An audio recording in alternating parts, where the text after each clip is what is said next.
Hello students, this is chapter 1, the first chapter of the year, the topics of physics. During this chapter I will read text to you. I will narrate pictures and illustrations that directly correspond to that text and that will also help explain the concepts involved.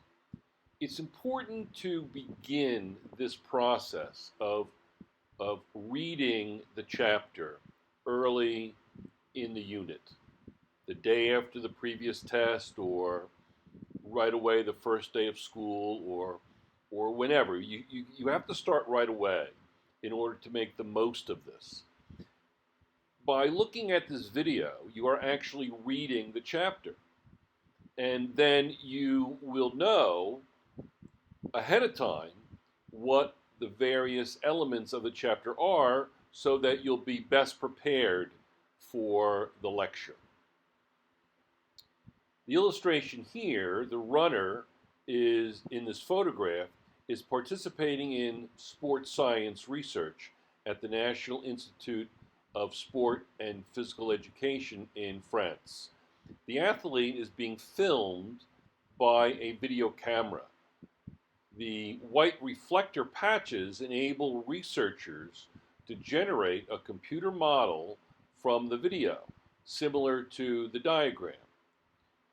Researchers use the model to analyze this technique and to help him or her improve his or her performance. Now, if you've watched specials on TV about movies, the last one I saw was very specific. It was for the movie Avatar. How did they get those CGI characters, what we would call those avatars, to behave so human-like? Well, it was using this technology which allowed them to do that. Oftentimes, and it'll be mentioned on the next page, much of the CGI, computer-generated graphics, will be built upon this technology. In explaining the illustration, the technology shown in this photo is known as motion capture. In addition to sports research, this technology is used to create synthetic characters in movies based on the motion of human actors. Examples include Jar Jar Binks of Star Wars 1 and Golem from the Lord of the Rings trilogy. What do you expect from this chapter? Or what does the teacher or the author of the book expect from this chapter? In this chapter, you will learn about the branches of physics, the scientific method, and the use of models in physics. You will also learn some useful tools for working with measurements and data. Why it matters, the study of this chapter. Physics develops powerful models that can be used to describe many things in the physical world, including the movements of an athlete in training. Much of physics will explain your daily activities, what you do in life from day to day. What is physics? That's section 1. Measurements in experiments, section 2. The language of physics is section 3. Each chapter is broken into sections. This chapter has 3 sections. And in the first section, describe the nature of physics and its related fields and activities, introduces the scientific method of inquiry, and discusses the role of models in science. Section 2 introduces the basic SI, Systems International Units, scientific notation, significant digits, and distinguishes between precision and accuracy.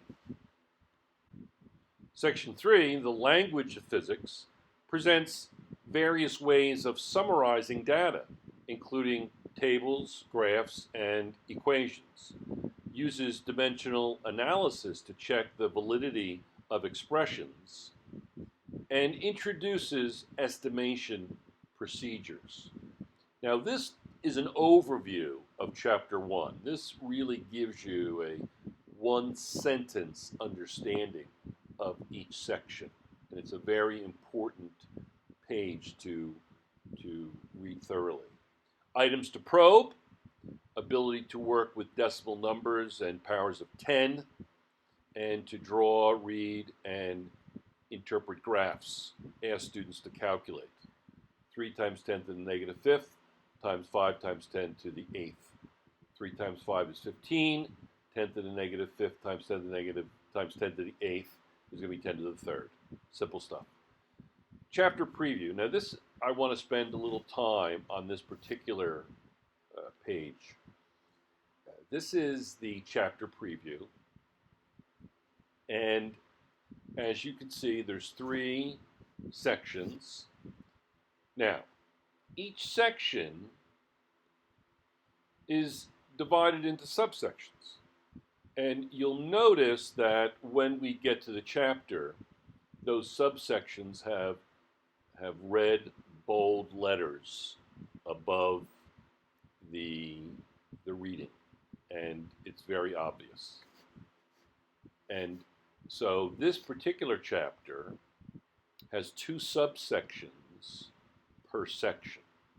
And I'll make that clearer as we go through the chapter. At the beginning of each section, there's going to be a list of objectives. So section 1, what is physics? First objective is identify activities in fields that involve the major areas within physics. Next, describe the processes of the scientific method. And the third objective is describe the role of models and diagrams in physics. Let's begin. The topics of physics. It's the subsection, topics of physics. Many people consider physics to be a difficult science that is far removed from their lives. This may be because many of the world's most famous physicists study topics such as the structure of the universe or the incredibly small particles within an atom, often using complicated tools to observe and measure what they are studying. But everything around you can be described by using the tools of physics. The goal of physics is to use a small number of basic concepts, equations, and assumptions to describe the physical world. These physics principles can then be used to make predictions about a broad range of phenomena. This is figure 1. The way I construct this PowerPoint movie is that when a figure is mentioned in the text, I put the figure 1, on the page before where it is mentioned in the text, so it's not a surprise. They're not mentioning something that you haven't seen already. Without knowledge of many of the areas of physics, making cars would be impossible. This is obviously a Volkswagen Beetle, and there's a lot that goes into this car. Many of you may or may not realize that. Vibrational and mechanical waves, you have shock absorbers, and radio speakers, just to name a couple of things that require an understanding of that topic in physics. Thermodynamics, the efficiency of engines, use of coolants. Has anybody ever heard of the catalysts that are put into a car to increase the thermodynamic efficiency of the car? Electromagnetism, the battery, the starter, the headlights, the parking lights, any kind of light. There's the electrical system. If that's not working, the car literally won't run. Optics, headlights, rear view mirrors. Why is a headlight shaped the way it is? Why is a headlight shaped the way it is? There's more to a headlight than just the light. Mechanics, which will be the first thing we're going to actually be learning. Spinning motion of the wheels, tires that provide enough friction for traction. The actual movement of the car, the velocity, the momentum.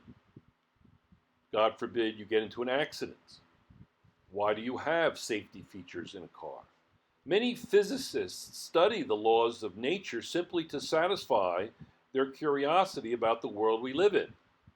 Learning the laws of physics can be rewarding just for its own sake. Also, many of the inventions, appliances, tools, and buildings we live with today are made possible by the application of physics principles. Physics discoveries often turn out to have unexpected practical applications. And advances in technology can in turn lead to new physics discoveries. Figure 1, which we saw was on the preceding page, indicates how the areas of physics apply to building and operating a car. For example, the same physics principles that are used to describe the interaction between two planets can be used to describe the motion of a satellite orbiting Earth. This is Table 1, areas within physics. You can see mechanics, thermodynamics, vibrations and waves phenomenon, optics. We will begin our studies with mechanics, falling objects, friction, weight, spinning objects, etc. Those will be the first few chapters that we study. And then you can go on to, we'll finish the year with electromagnetism, relativity, quantum mechanics. Very complex, but once you get there, you'll have the tools, the underpinnings of those topics already understood because of the work you'll do between now and then. Physics is everywhere. We are surrounded by principles of physics in our everyday lives. In fact, most people know much more about physics than they realize. For example, when you buy a carton of ice cream at the store and put it in the freezer at home, you do so because from past experience you know enough about the laws of physics to know that the ice cream will melt if you leave it on the counter. Any problem that deals with temperature, size, motion, position, shape, or color involves physics. Physics categorize the topics they study in a number of different ways.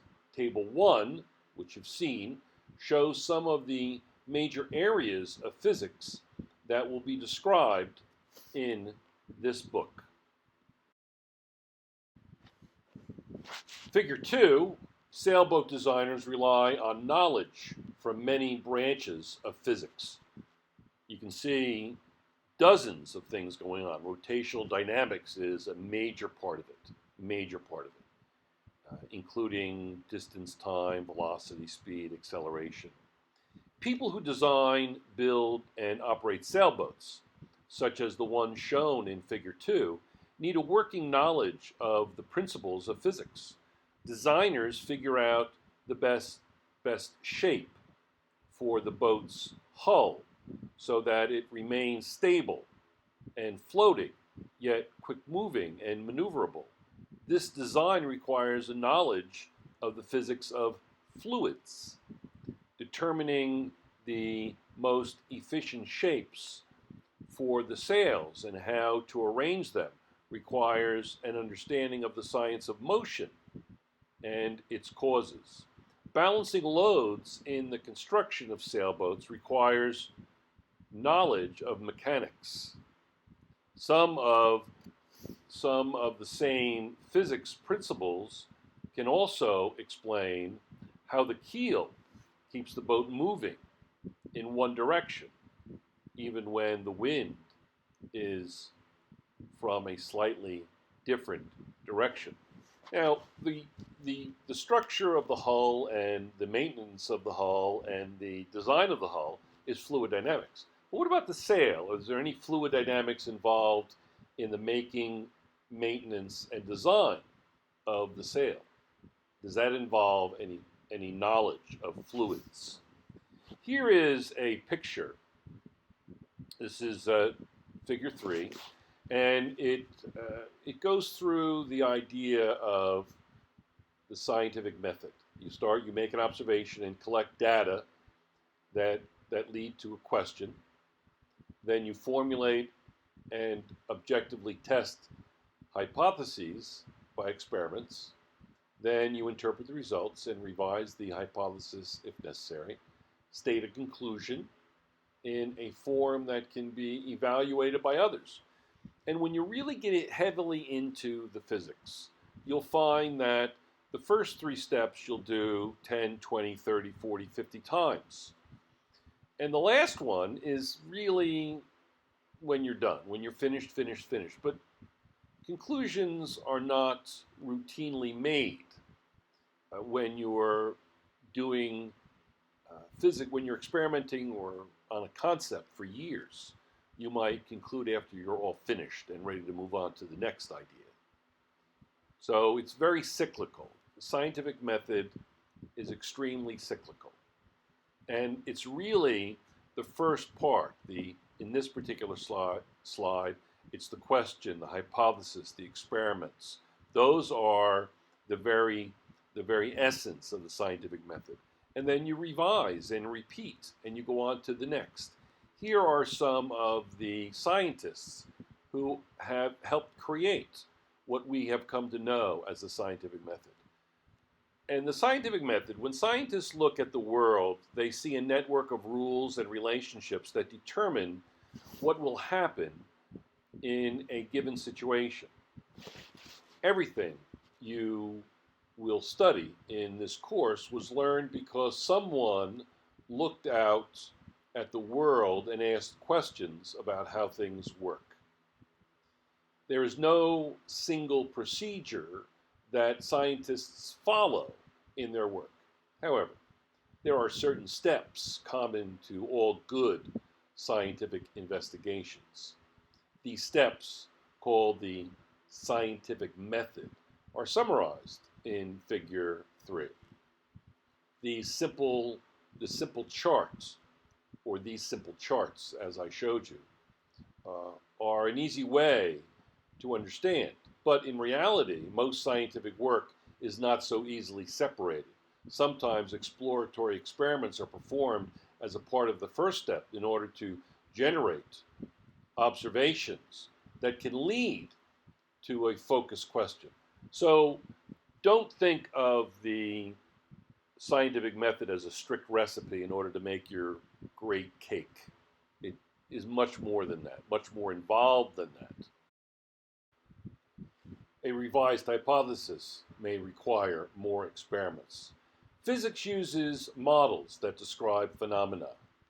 Although the physical world is very complex, physicists often use models to explain the most fundamental features of various phenomena.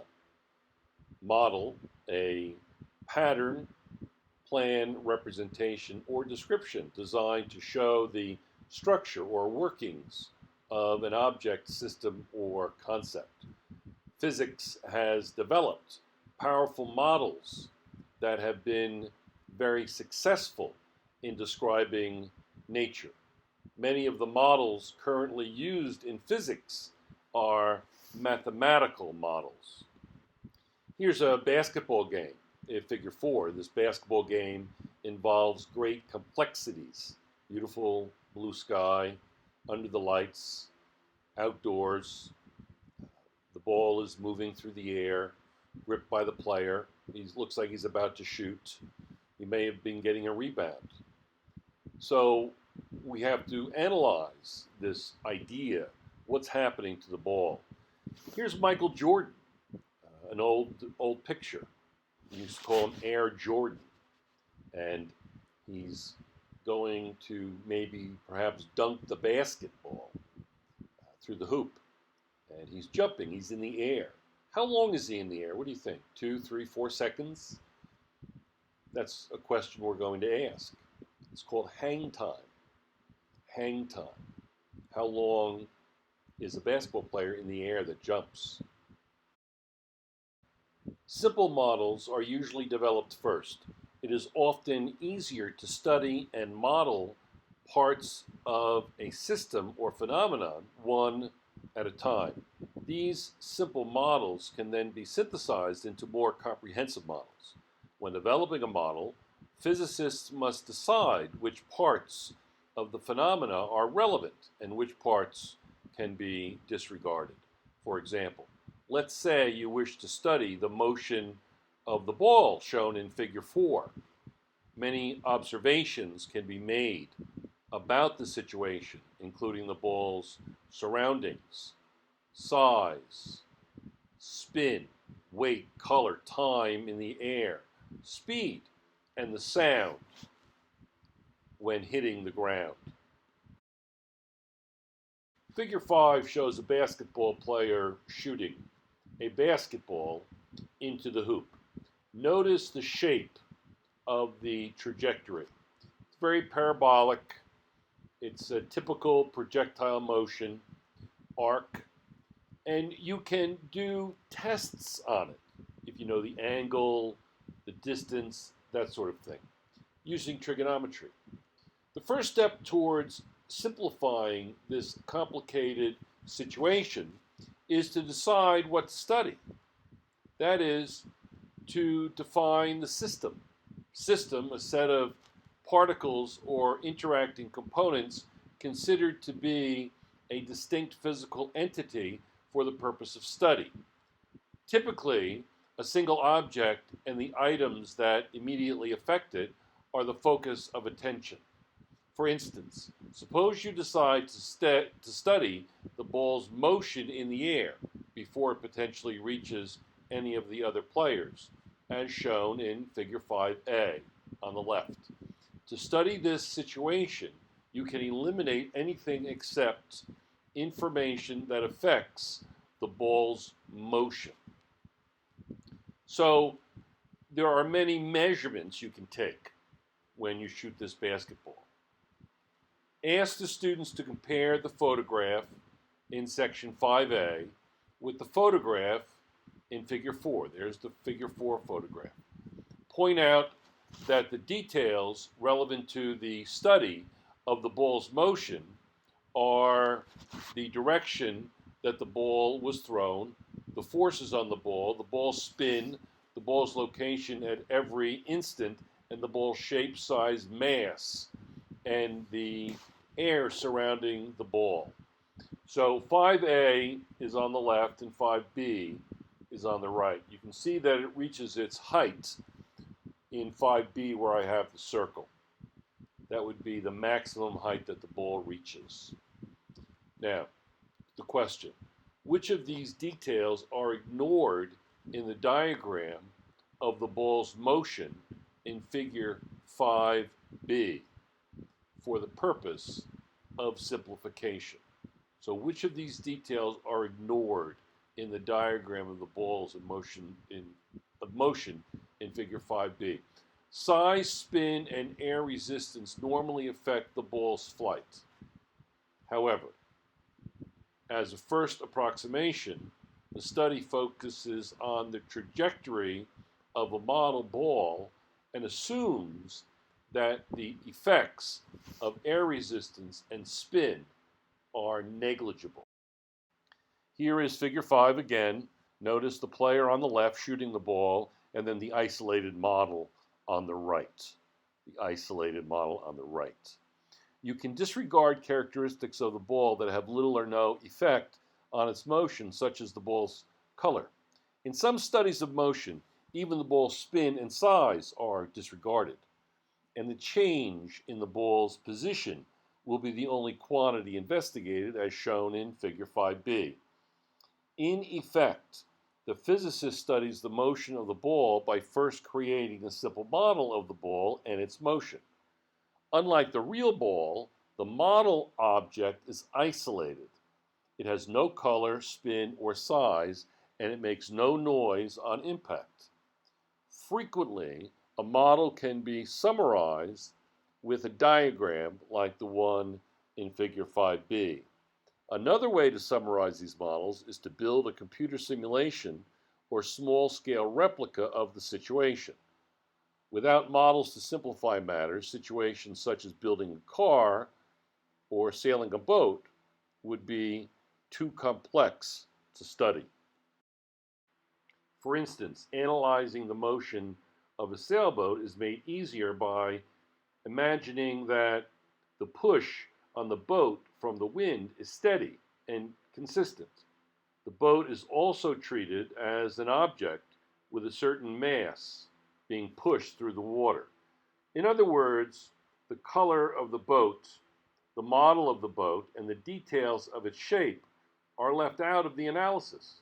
Furthermore, the water the boat moves through is treated as if it were a perfectly smooth flowing liquid with no internal friction. In spite of these simplifications, the analysis can still make useful predictions of how the sailboat will move. Models can help build hypotheses.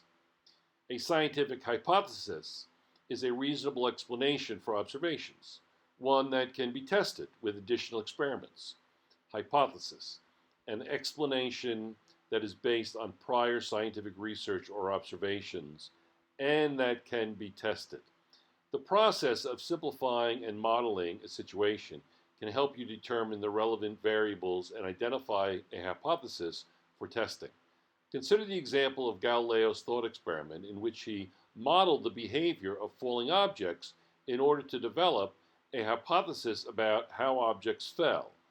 At the time Galileo published his work on falling objects in 1638, scientists believed that a heavy object would fall faster than a lighter object. Here is Galileo's thought experiment. Put this on pause and really study this. This is big, huge in the development of how we understand the environment.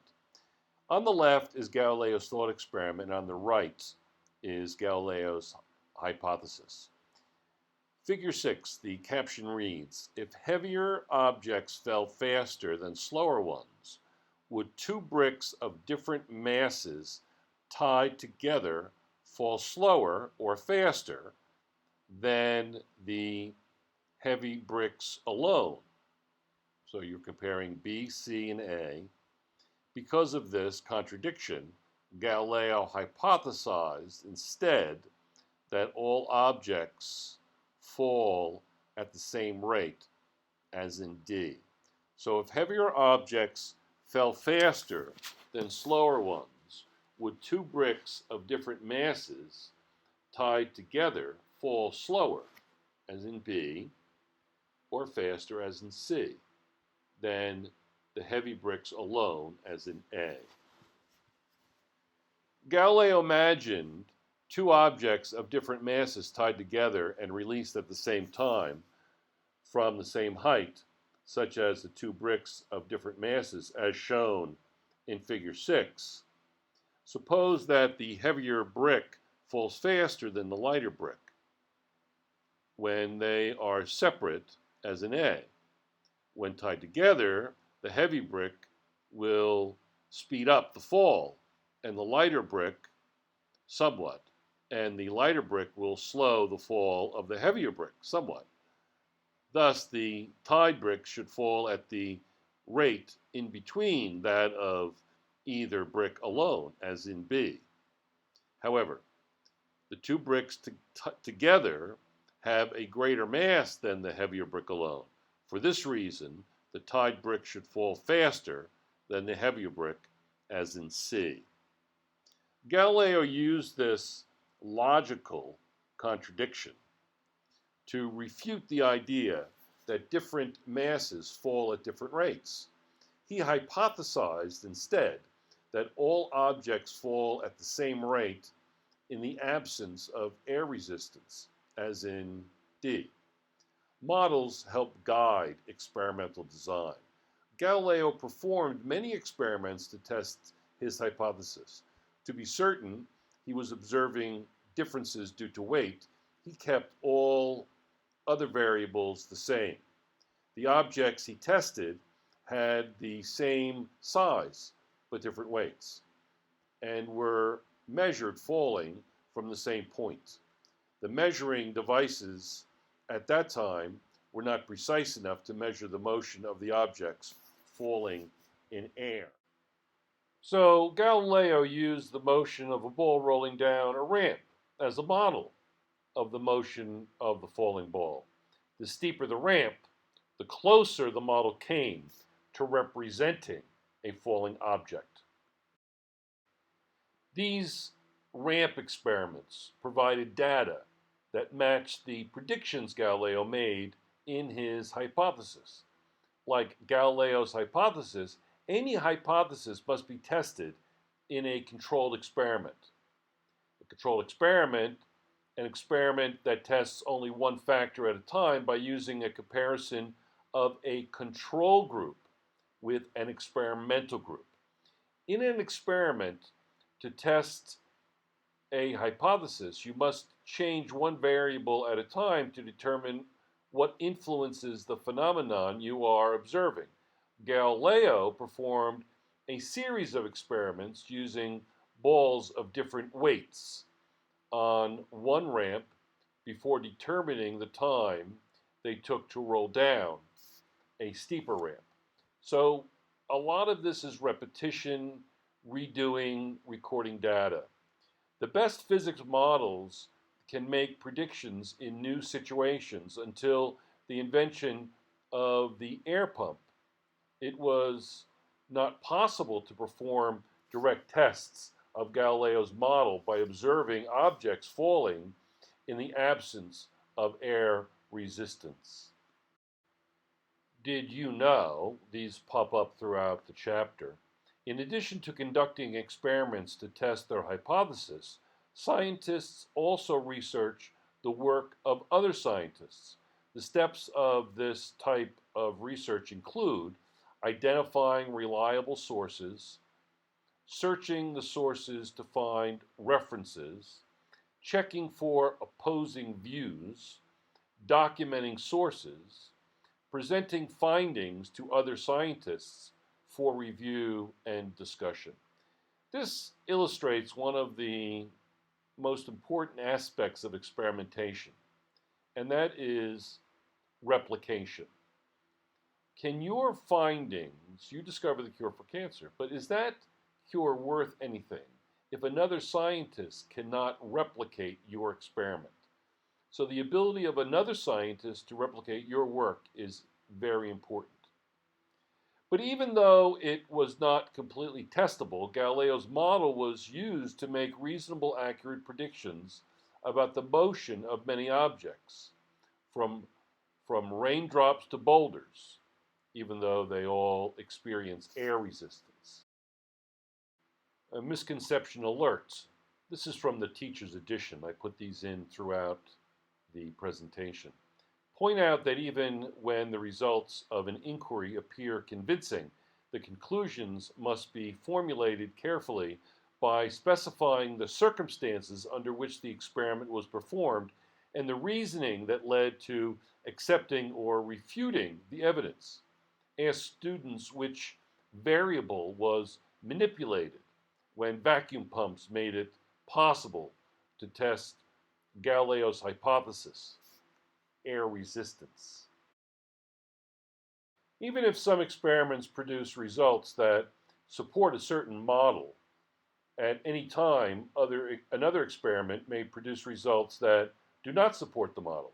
When this occurs, scientists repeat the experiment until they are sure that the results are not in error. If the unexpected results are confirmed, the model must be abandoned or revised. That is why the last step of the scientific method is so important. A conclusion is valid only if it can be verified by other people. And that's precisely what I said. Things have to be replicatable. Section review. Name the major areas of physics. Mechanics, and we'll study these: mechanics, thermodynamics, vibrations and wave phenomena, optics, electromagnetism, relativity, and quantum mechanics. That's essentially the year. It'll be very hectic, but we'll take it one step at a time. Identify the area of physics that is most relevant to each of the following situations. Explain your reasoning. A high school football game. Think about any football game. What do you have to do? Well, mechanics mainly, because the ball is moving, spinning object. The players are moving. Everything is moving. Velocity, acceleration, forces, momentum, energy. That's all mechanics. Food preparation for the prom. Think of what do you use to prepare the food? Do you serve raw meats? Do you serve uncooked foods? Well, you would use thermodynamics because cooking concerns changes in temperature. So you're going to be applying heat to cook the food for various reasons. Playing in the school band. What is a school band? What do you do in a school band? What do you play in a school band? Has anybody ever heard of playing in a band? Vibrations and wave phenomena, because music is a type of sound. And we'll study music. We'll study what makes music nice to listen to as opposed to noise. Lightning in a thunderstorm. Lightning in a thunderstorm, as opposed to thunder in a thunderstorm. What would lightning be? Just lightning. Well, it would be electromagnetism, because lightning is a form of electricity. You'll also be studying electricity. You'll also be studying sound and vibrations, because the thunder is extremely loud. And what causes that thunder? Wearing a pair of sunglasses outside in the sun.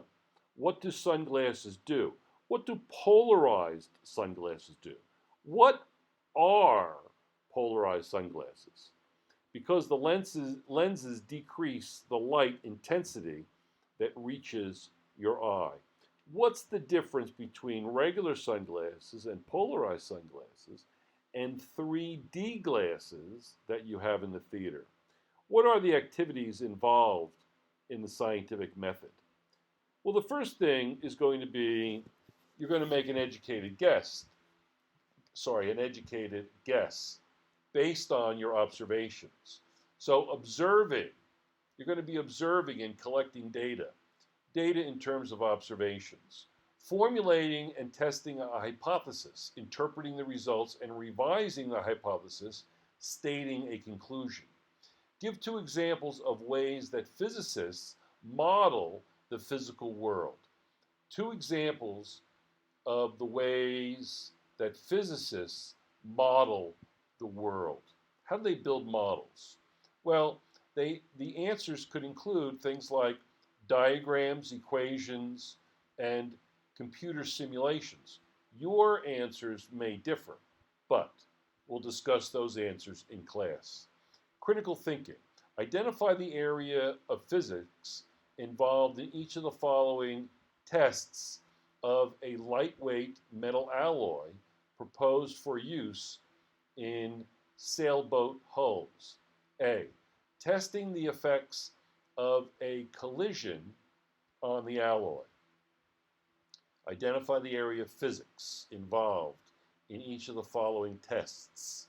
So testing the effects of the collision on an alloy would be, excuse me, mechanics. Mechanics is the study of motion and the results of that motion in terms of energy changes, forces, velocity, acceleration, etc. Testing the effects of extreme heat, and cold on the alloy. Extreme heat and cold on the alloy. The idea of heat should give it away. Thermo meaning heat, dynamics meaning moving or motion, moving heat, thermodynamics. Thermo, heat in motion, thermodynamics. Testing whether the alloy can affect, not effect, can affect a magnetic compass needle. Testing whether the alloy can affect a magnetic compass needle. That would be electromagnetism. Why on a boat would that be important? Why on a boat would that be important? That is a very important question. The objectives for section 2, measurements in experiments. Let's look at the objectives quickly. List basic SI units and the quantities they describe. Convert measurements into scientific notation. Distinguish between accuracy and precision. And use significant figures in measurements and calculations. Numbers and measurements. Physicists perform experiments to test hypotheses about how changing one variable in a situation affects another variable. An accurate analysis of such experiments require numerical measurements. Numerical measurements are different from the numbers used in the mathematics class. In mathematics, a number like 7 can stand alone and be used in equations. In science, measurements are more than just a number. For example, a measurement reported as 7 leads to several questions. What physical quantity is being measured? Length, mass, time, or something else. If it is length that is being measured, what units are used for the measurements? Meters, feet, inches, miles, or light years. Remember, if I could sum this up, 7.0 does not equal 7, not in this class. The description of what kind of physical quantity is represented by a certain measurement is called dimension. In the next several chapters, you will encounter these 3 basic dimensions: length, mass, and time. Many other measurements can be expressed in terms of these 3 dimensions. For example, physical quantities such as force, velocity, energy, volume, and acceleration can all be described as combinations of length, mass, and time. In later chapters, we will need to add 2 other dimensions to our list, for temperature and for electric current. The description of how much of a physical quantity is represented by a certain numerical measurement depends on the units with which the quantity is measured. For example, small distances are more easily measured in millimeters than in kilometers or light years. Here's figure 7, and it is the official standard, a kilogram for mass. It's a platinum iridium cylinder kept in a sealed container at the International Bureau of Weights and Measures in Sèvres, France, on the left and the right. It's just a big hunk of metal, platinum iridium. And I have some additional information above there that you can also read. The additional information says about as big as a hen's egg.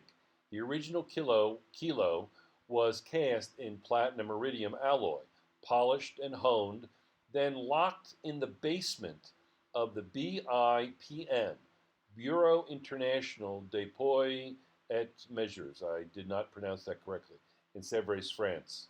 kept in an environmentally controlled chamber under 3 bell jars that can only be opened with 3 keys kept by 3 different people. Very mysterious.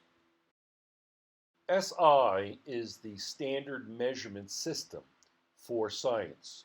When scientists do research, they must communicate the results of their experiments with each other and agree on a system of units for their measurements. In 1960, an international committee agreed on the system of standards, such as the standard shown in Figure 7. They also agreed on designations for the fundamental quantities needed for measurements. This system of units is called the System International Units, SI. In SI, there are only 7 base units. Each base unit describes a single dimension, such as length, mass, or time. The units of length, mass, and time are the meter, kilogram, and second, respectively. In most measurements, these units will be abbreviated as M, K, G, S, respectively. Here are the SI units. I'm going to give you the unit, the original standard, and then the current standard. First is meter for length. It's 1/10,000th, the distance from the equator to the North Pole. 1/10,000th, the distance from the equator to the North Pole. I have no idea who's going to get out there and measure that, but that's curious.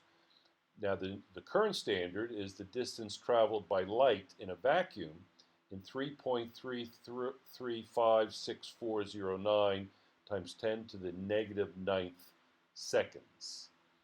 The next one is the kilogram, the mass of 0.001 cubic meters of water. That's a liter of water.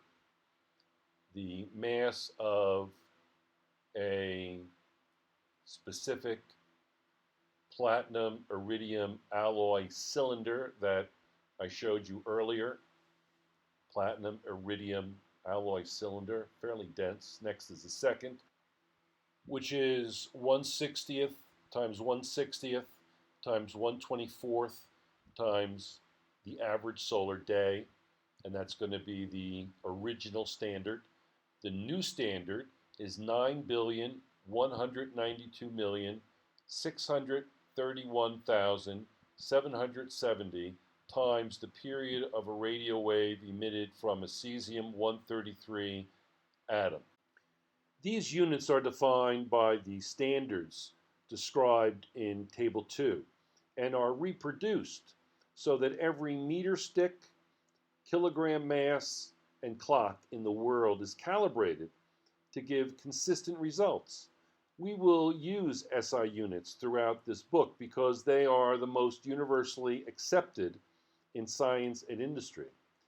The NIST-F1, an atomic clock at the National Institute of Standards and Technology in Colorado, is one of the most accurate timing devices in the world. The NIST-F1 is so accurate that it will not gain or lose a second in nearly 20 million years. As a public service, the Institute broadcasts the time given by the NIST-F1 through the internet, radio stations, WWV and WWVB, and satellite signals. I, as the teacher, I set my clock frequently to this atomic clock. It's on the web, very easily accessible. Not every observation can be described using one of these units, but the units can be combined to form derived units. Derived units are formed by combining the 7 base units with multiplication or division. For example, speeds are typically expressed in units of meters per second, m/s.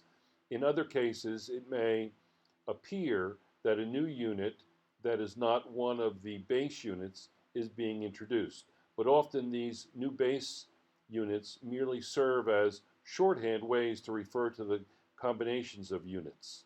For example, forces and weights are typically measured in units of Newton, N, capital N, but a Newton is defined as being exactly equivalent to 1 kilogram multiplied by meter per second squared, 1 kgm over s squared. Derived units, these are derived units such as the Newton, will be explained throughout this book as they are introduced. The language of physics. Derived units describe quantities such as density that are calculated from measurements in base units. SI uses prefixes to accommodate extremes. Physics is a science that describes a broad range of topics and requires a wide range of measurements, from very large to very small. For example, distance measurements can range from the distances between stars that are, there's the number on the page, it's very large, to distances between the atoms in a solid. There's another number on the page, it's extremely small. But we can name these units, name these with various units. In figure 8, the mosquito, the mass of this mosquito can be represented several different ways. 1 times 10 to the negative 5 kilograms, 0.01 grams, or 10 milligrams. It's all the same. The mosquito is very small, very light, so we have to be able to communicate quickly what these measurements are by using decimals, various units like milli for milligram, or just gram, scientific notation, etc. Okay, table 3, some prefixes for powers of 10 used with metric units. Let's reveal what's in the table slowly and try to see the pattern within. We're going to have prefixes for 10 to the negative 18th, and it's going to go down to 10 to the positive 18th. And it will first reveal which powers of 10 are going to be labeled with a prefix. And then it goes down to 10 to the 0, so 10 to the negative 18th to 10 to the 0. And here are the factors. Here's what it would look like. This is why we use these prefixes, because there's so many zeros, it's easier to communicate large numbers and very small numbers using these prefixes. Atto, femto, pico might be to, or pico might be vague to you, not very familiar, but milli, centi, deci certainly would be more familiar. And on the other side, kilo, mega would also be very familiar to you. So try to see the pattern of each particular prefix.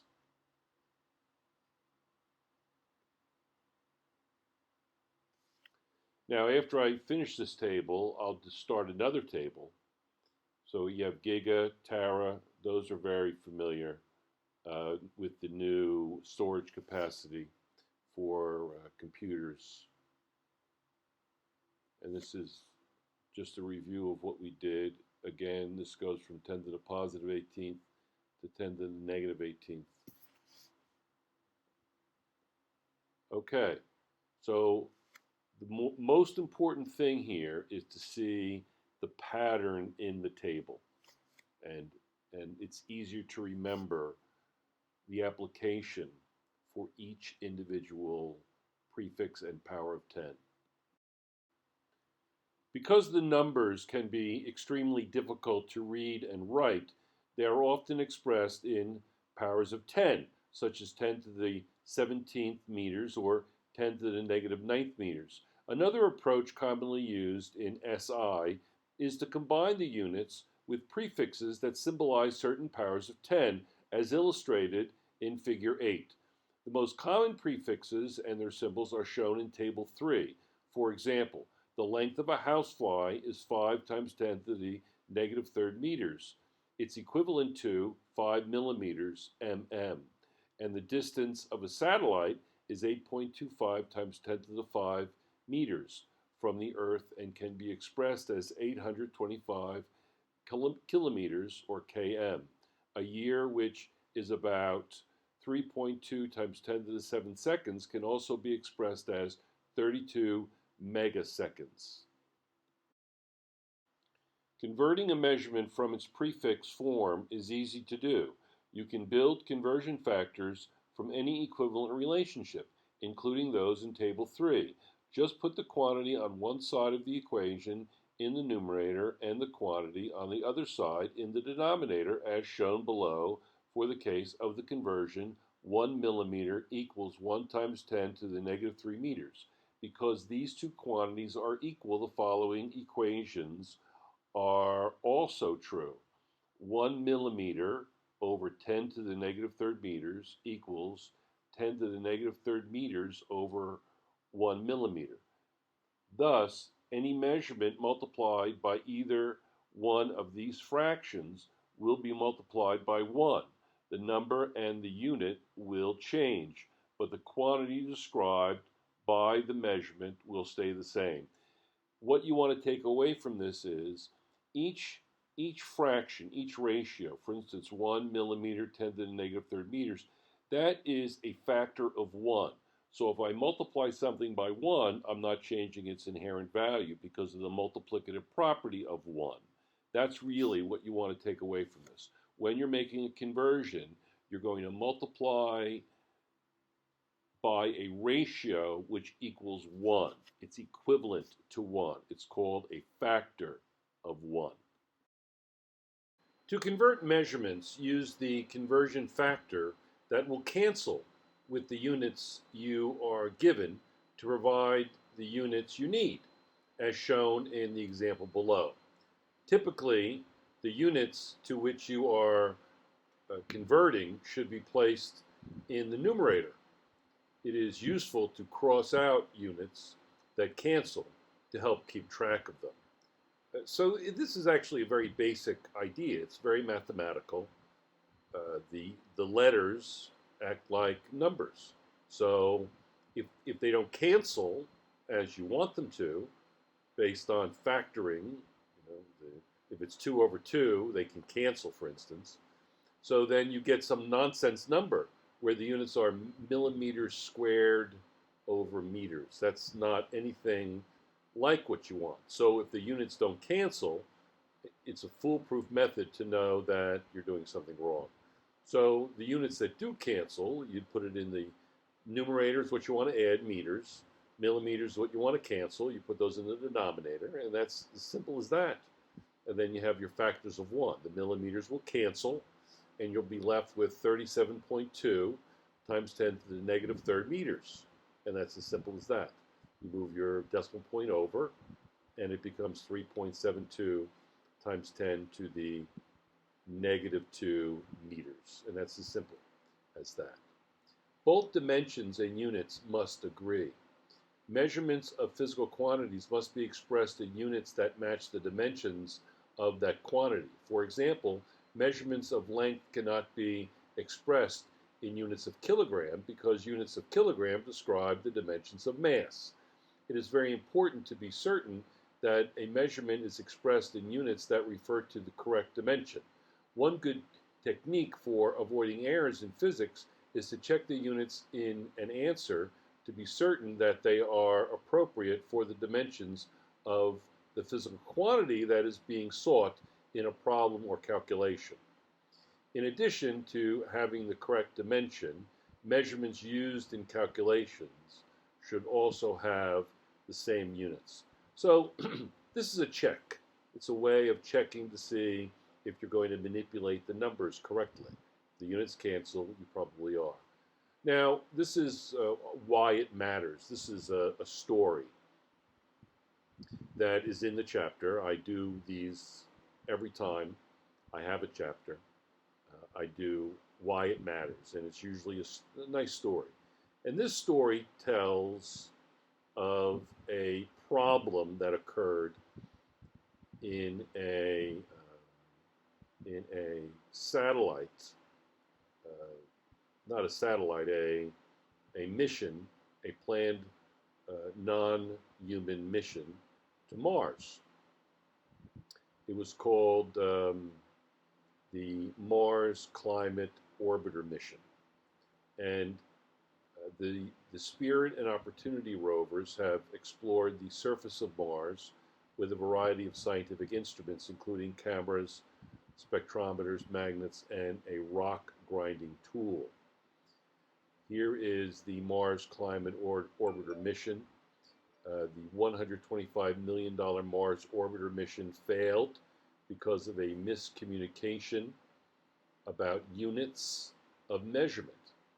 So this is a true story, and I was a teacher when this occurred, and it was a great illustration because it was very exciting, and everybody was we were following it, and we were tracking the satellites, and it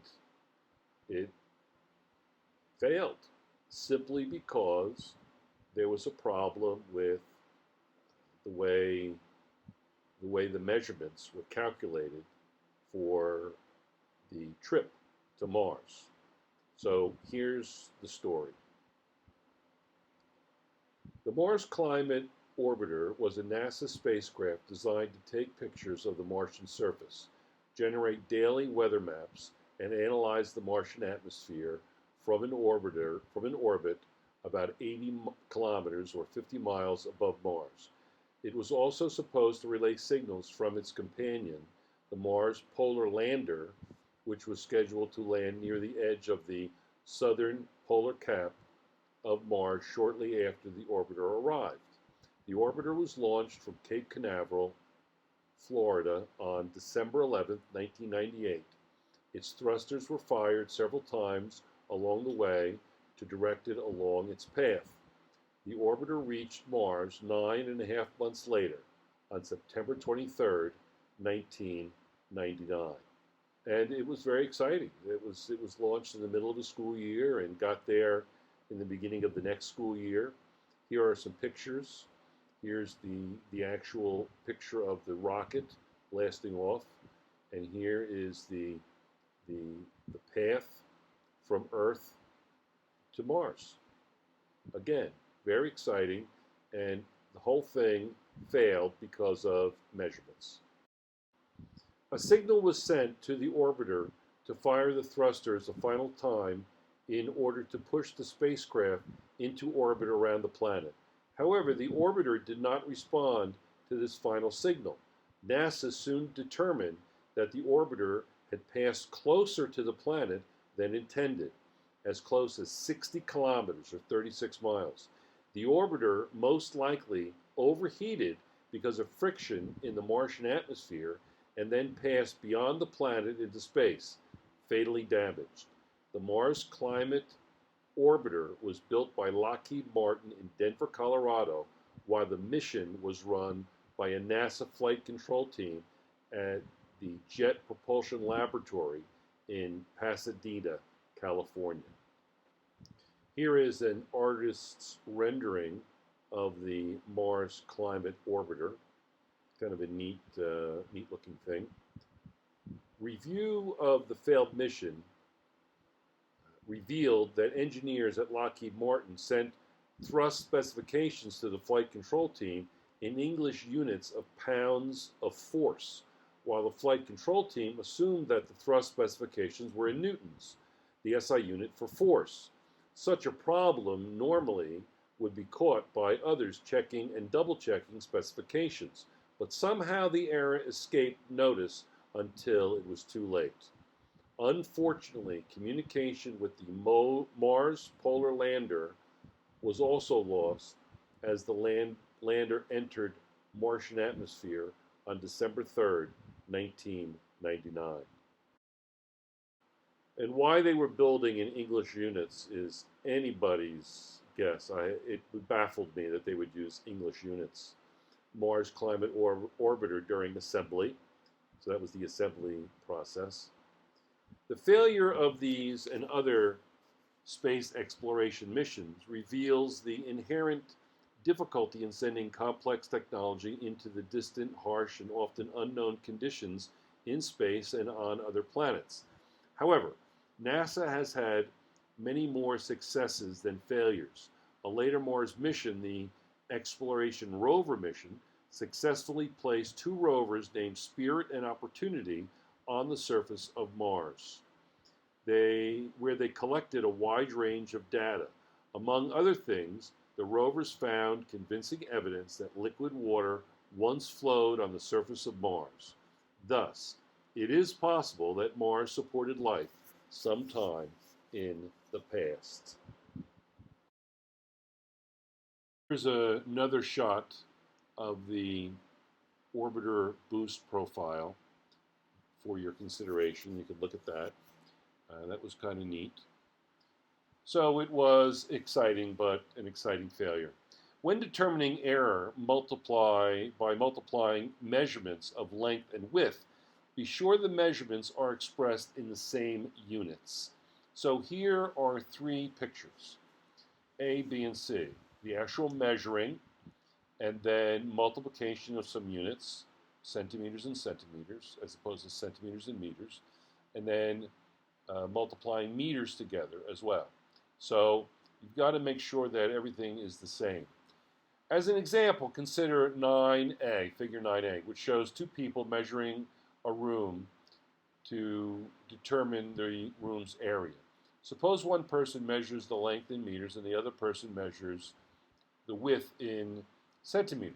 When the numbers are multiplied to find the area, they will give a difficult to interpret answer in units, centimeter, meters, as shown in figure 9b. On the other hand, if both measurements are made using the same units, the calculated area is much easier to interpret because it is expressed in the units of meters squared, m to the second, as shown in figure 9c. Even if the measurements were made in different units, as in the example above, one unit can easily be converted to the other because centimeters and meters are both units of length. So here it is again. You can see how they're multiplying centimeters and meters in B and meters in C, getting two different answers. Now, this is a visual strategy on figure number 9. It says point out that all measurements could have been converted to centimeters, or they could have been converted to meters, either or. So the first question is, what would be the area in centimeters squared? So what you would have to do is you would have to make sure that both are converted to centimeters. So you'd have to look back at the problem. And the original problem is 2,035 centimeters times 12.5 meters, or move the decimal point over to the right two places, it would be 1,250 centimeters. So you'd have to multiply those two quantities. And when you multiply those two quantities, you get 2.54 times 10 to the sixth centimeters squared. Notice that things are in scientific notation. It's easier to read. Just use your calculator. And also notice the number of significant figures in the answer. We'll go over that in a minute, but if you look just for a moment, there are 4 significant figures, 2,035 centimeters, that's 4 significant figures. And in the next one, it's 1,250 centimeters, so that's only 3 significant figures. So my answer must have the same number of significant figures as the measurement with the fewest number of significant figures, which is 3. So it'll be 2.54 times 10 to the sixth. So you're not going to use insignificant figures. So you want to convert it to scientific notation. That's why you're using scientific notation. You need some way to hold the decimal point, and that's how you do it. Okay? This number is much greater than the number of square meters. Does it indicate an error? Well, that's a question to consider. Put the video on pause and think about that question for a moment. Consider your answer carefully. This number is much greater than the number of square meters. No, the The same size area contains a small number of large units, large tiles, or a large number of small units, small tiles. Just as 21 dollar bills, $21 bills, they have the same value as 2,000 pennies. Same thing, same value, but just expressed differently. In other words, they are equivalent. It is also necessary to convert one unit to another when working with units from two different systems, such as meters and feet. In order to avoid confusion, it is better to make the conversion to the same units before doing any more arithmetic. Let's look at numbers as measurements. Sample problem A. A typical bacterium has a mass of 2 Fg. Express this measurement in terms of grams and kilograms. So we want to convert Fg to G and Kg. So this is femtograms, that's what F stands for, and it's 10 to the negative 15th, so it's a very small number, prefix, representing prefix.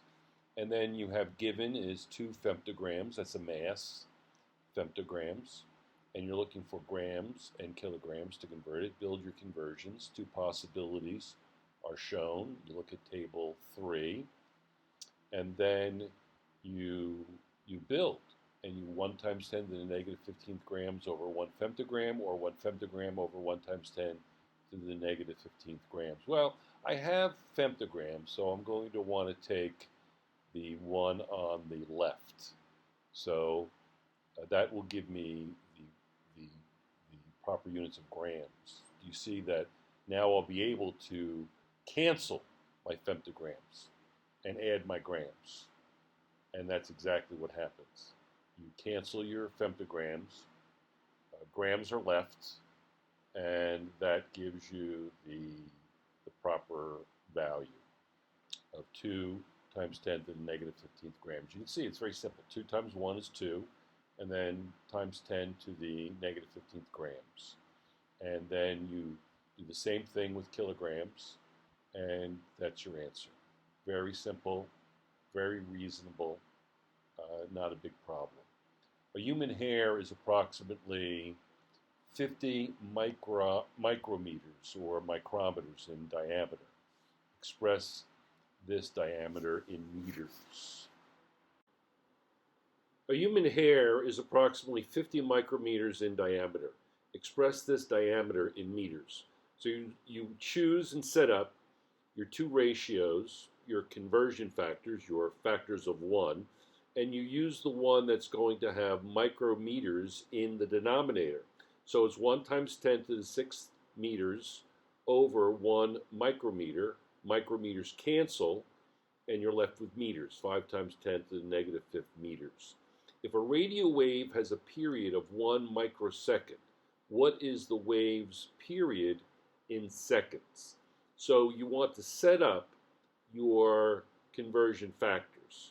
You go to table 3, and we find the two conversion factors, and we choose the one that has microseconds in the denominator because that's what we want to delete, and seconds in the numerator.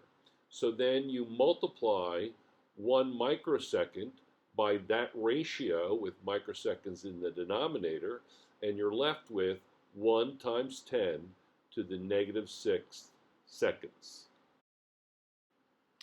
It is important when you do these problems that when I have a problem, before I give you the answer, put your computer on pause so that you can work through the problem yourself.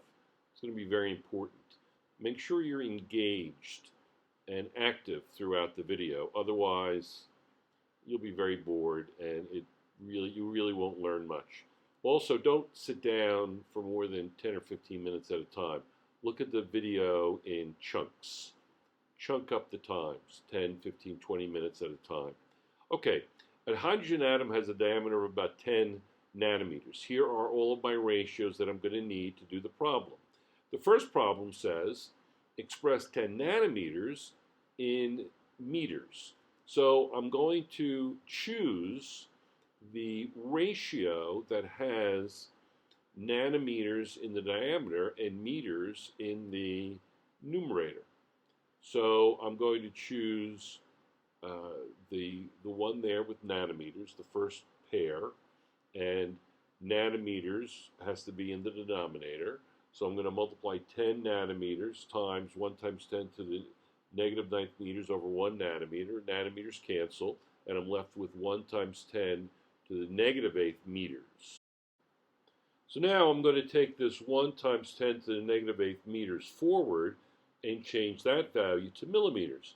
And as I multiply through by a factor of 1, it will be originally equal to the 10 nanometers. Very simple. So I'm going to choose millimeters and meters in the denominator because I have 1 times 10 to the negative 8th meters. I'm changing that to millimeters, and I get 1 times 10 to the negative 5th millimeters. And that is originally equal to the 10 nanometers. My next problem is I want to express it in micrometers. So I'm going to take 1 times 10 to the negative 8th meters, and I'm going to divide it by meters and multiply it by micrometers, and I get 1 times 10 to the negative 2 micrometers. And that finishes off problem 3. The distance between the Sun and Earth is about 1.5 times 10 to the 11th meters. Express this distance with an SI prefix terameters, TM, and in kilometers, km. So the first thing you're going to do is you're going to come up with your conversion factors. And I'm shortening the process here a little bit. We're dividing by meters and multiplying by terameters. In 1 terameter, there's 1 times 10 to the 12th meters, and the meters cancel. And in kilometers, the meters cancel. And so you're left with 1.5 times 10 to the negative 1 terameters and 1 times 10 to the 8th kilometers. The average mass of an automobile in the United States is about 1.440 times 10 to the 6th grams. Express this mass in kilograms. Remember, maintaining the number of significant figures is always important in a conversion. Here are my 2 conversion factors that I have. My 2 factors of 1, the numerator and denominator are equal, they're equivalent. And so I multiply by the ratio where the grams will cancel, and I will add the kilograms. So my answer is equal to 1.440 times 10 to the 3rd kilograms. Now remember, the grams cancel, and so 10 to the 6th divided by 10 to the 3rd, it's going to be 10 to the 6th divided by 10 to the 3rd, 6 minus 3. When you divide like bases, you subtract the exponents. Accuracy and precision. Because theories are based on observation and experiment, careful measurements are very important in physics. No measurement is perfect. In describing the imperfection, one must consider both a measurement's accuracy and a measurement's precision. Accuracy, a description of how close a measurement is to the correct or accepted value of the quantity measured, where precision is the degree of exactness of a measurement, the closeness of the data within itself, how close they are. Although these terms are often used interchangeably in everyday speech, they have specific meanings in a scientific discussion. A numeric measure of confidence in a measurement or result is known as uncertainty. The lower uncertainty indicates greater confidence. Uncertainties are usually expressed by using statistical methods. Error in experiments must be minimized. Experimental work is never free of error, but it is important to minimize error in order to obtain accurate results. An error can occur, for example, if a mistake is made in reading an instrument or recording the results. One way to minimize error from human oversight or carelessness is to take repeated measurements to be certain they are consistent. Figure 10, we're taking a measurement and we're looking at the ruler in different ways. It says, if you measure this window by keeping your line of sight directly over the measurement, A, you will find that it is 165.2 centimeters long. If you do not keep your eye directly above the mark, as in B and C, you may report a measurement with significant error. If some measurements are taken using one method and some are taken using a different method, a type of error called method error will result. Method error can be greatly reduced by standardizing the method of taking measurements. For example, when measuring a length with a meter stick, choose a line of sight directly over what is being measured, as shown in Figure 10a. If you are too far to one side, you are likely to overestimate or underestimate the measurement as shown in Figure 10b and 10c. Another type of error is instrument error. If a meter stick or balance is not in good working order, this will introduce error into any measurements made with the device. For this reason, it is important to be careful with lab equipment. Rough handling can damage balances. If a wooden meter stick gets wet, it can warp, making accurate measurements difficult. Because the ends of a meter stick can be easily damaged or worn, it is best to minimize instrument error by making measurements with a portion of the scale that is in the middle of the meter stick. Instead of measuring from the end, 0 centimeters, try measuring from the 10 centimeter line. Precision describes the limitations of the measuring instrument. Poor accuracy involves errors that can often be corrected. On the other hand, precision describes how exact a measurement can possibly be. For example, a measurement of 1.325 meters is more precise than a measurement of 1.3 meters. Figure 11. Even though this ruler is marked in only centimeters and half centimeters, if you estimate, you can use it to report measurements to a precision of millimeters. And if you're going to use the beginning of a meter stick, make sure you use the first line, not the end of the stick. Make sure you double check what it is you're measuring from. A lack of precision is typically due to limitations of the measuring instrument and is not the result of human error or lack of calibration. For example, if a meter stick is divided only into centimeters, it will be difficult to measure something only a few millimeters thick with it. In many situations, you can improve the precision of a measurement. This can be done by making a reasonable estimation of where the mark on the instrument would have been. Suppose that in a laboratory experiment, you are asked to measure the length of a pencil with a meter stick marked in centimeters as shown in Figure 11. The end of the pencil lies somewhere between 18 centimeters and 18.5 centimeters. The length you have actually measured is slightly more than 18 centimeters. You can make a reasonable estimation of how far between the two marks the end of the pencil is and add a digit to the end of the actual measurement. In this case, the end of the pencil seems to be less than halfway between the two marks. So you would report the measurement as 18.2 centimeters.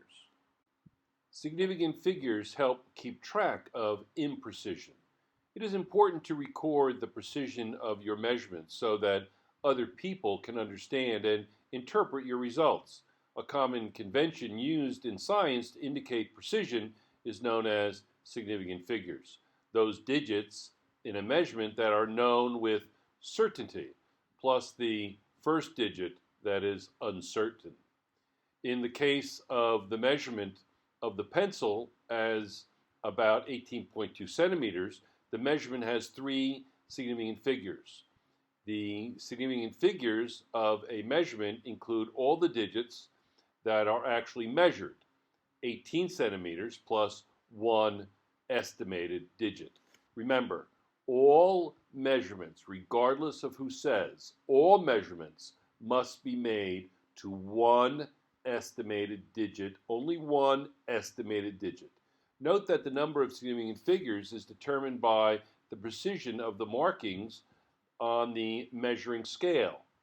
The last digit is reported as 0.2 for the estimated 0.2 centimeters past the 18 centimeter mark.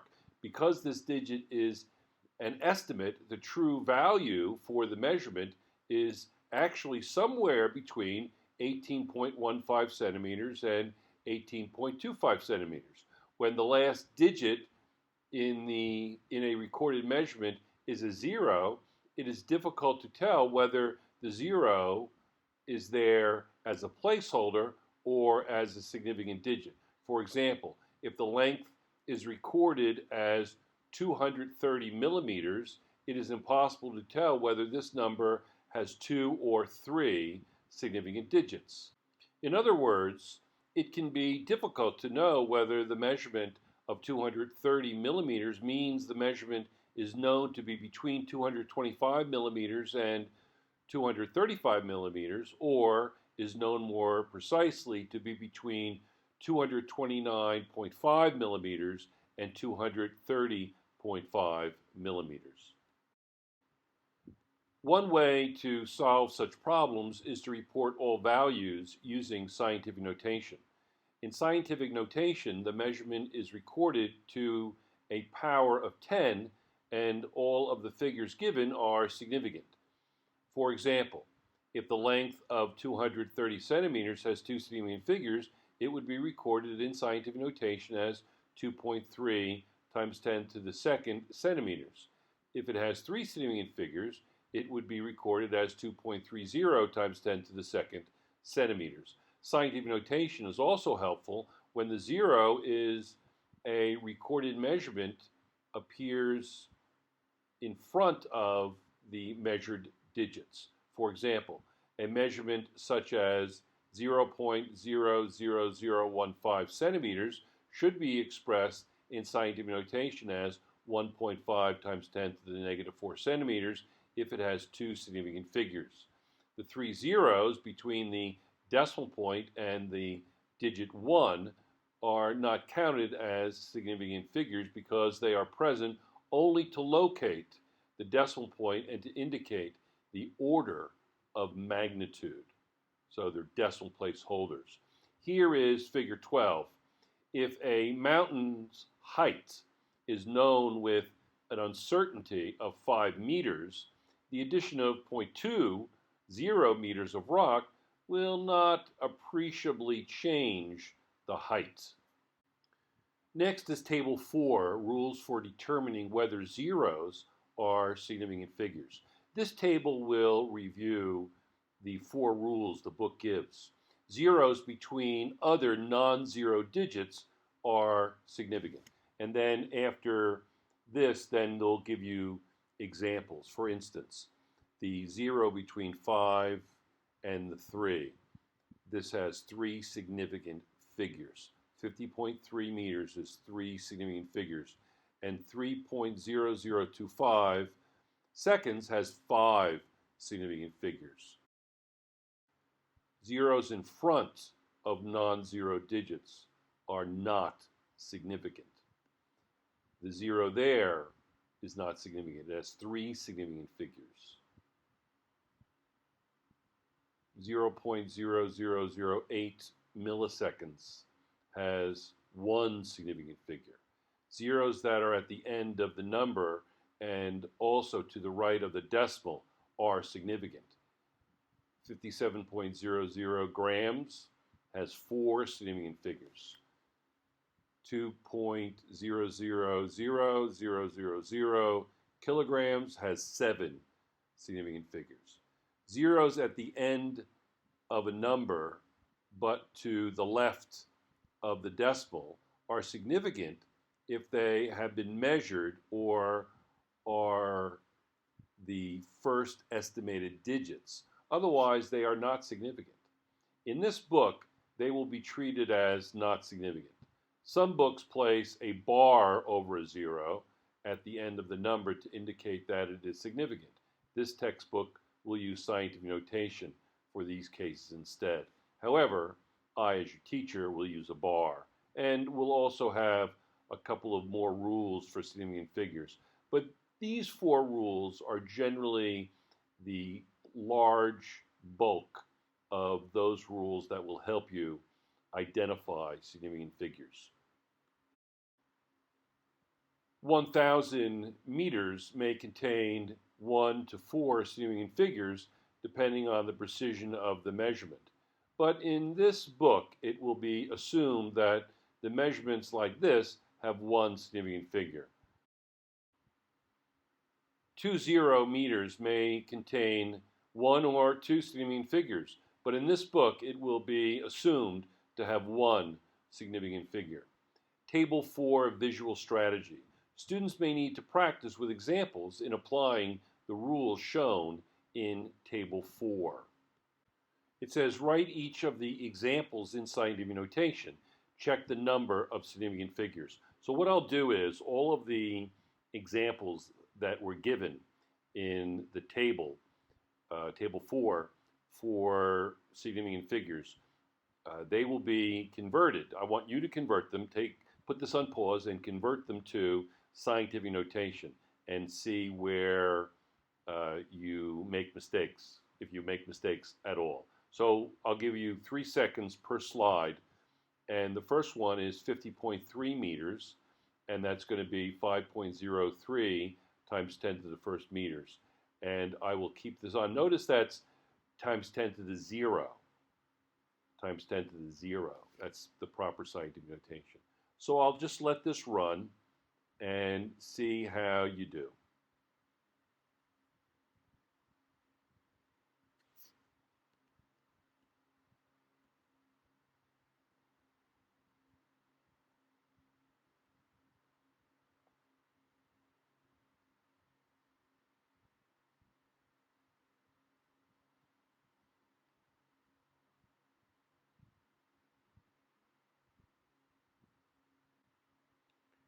The rules for determining how many significant figures are in a measurement that includes zeros are shown in Table 4. Significant figures in calculations require special rules. In calculations, the number of significant figures in your result depends on the number of significant figures in each measurement. For example, if someone reports that the height of a mountaintop, like the one shown in Figure 12, is 1710 meters, that implies that its actual height is between 1705 and 1715. If another person builds a pile of rocks 0.20 meters high on top of the mountain, that would not suddenly make the mountain's new height known accurately enough to be measured as 1710.20. The final reported height cannot be more precise than the least precise measurement used to find the answer. Therefore, the reported height should be rounded off to 1710 meters, even if the pile of rocks is included. Similar rules apply to multiplication. Suppose that you calculate the area of a room by multiplying the width and length. If the room's dimensions are 4.6 meters by 6.7 meters, the product of these values would be 30.82 meters squared. However, this answer contains 4 significant figures, which implies that it is more precise than the measurements of the length and the width, because the room could be as small as 4.55 meters by 6.65 meters, or as large as 4.67 meters by 6.75 meters, the area of the room is known only to be between 30.26 meters squared and 31.39 meters squared. The area of the room can have only two significant figures because each measurement has only two. So the area must be rounded off to 31 meters squared. Table 5, rules for calculating with significant figures. Addition, subtraction. Given that addition and subtraction take place in columns, round the final answer to the first column from the left containing an estimated digit. And in multiply, divide, the final answer has the same number of significant figures as the measurement having the smallest number of significant figures. Putting it another way, when you add and subtract, you talk about precision. You have to have in your answer the same precision as the measurement with the lowest precision. That's 97.3. Its precision is plus or minus tenths, so that your answer must have a precision of plus or minus tenths, and that's what it has. 103.2 is tenths place. And in multiply and divide, it's a question of accuracy. You have to have the answer with the same accuracy as the measurement with the lowest amount of accuracy. Accuracy being a function of significant figures.